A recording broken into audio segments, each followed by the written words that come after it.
इमरान खान के ऊपर एलिगेशन क्या जरा ये काइंडली सुन ले। कहा जाता है इमरान खान के ऊपर पहला जो घड़ी का केस था, घड़ी थी सऊदी अरब के बादशाह ने तोहफा दी, इमरान खान को दी।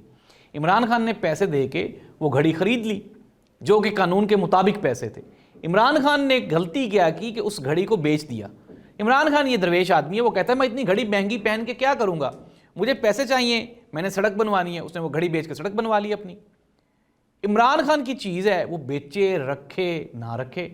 एतराज़ क्या है जी कि वो जो सऊदी बादशाह ने दी थी घड़ी, उसके ऊपर अल्लाह का घर बना हुआ था। यार आप किस तरह की बातें करते हैं। एक बंदे की ज़ाती चीज़ है और वो उसने किसी काफिर को थोड़े बेची है। दुबई की एक मार्केट में बिकी है, वो तो बंदा भी आप ढूंढ के ले आए हैं जिसको आपने तमगा इम्तियाज़ दे दिए।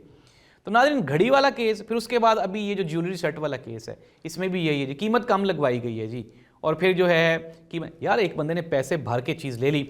मोहतरम मरीम नवाज़ साहिबा और मंसूर अली ख़ान साहब का वो जो प्रोग्राम जिसमें मरीम नवाज़ साहिबा को उन्होंने फंसा लिया था और कहा था मर्सिडीज़ गाड़ियाँ ये वो सारा, उन्होंने कहा नहीं मुझे तो पता ही नहीं है गाड़ियाँ हैं कहाँ। उन्होंने कहा आपने अपने टैक्स रिटर्न्स में लिखी हुई हैं। इन्होंने जितनी भी गलतियाँ की हैं वो गलतियाँ हैं, वो सियासी गलतियाँ हैं, और इमरान खान ने जो सियासी गलतियाँ की हैं वो गुनाह कबीरा हैं।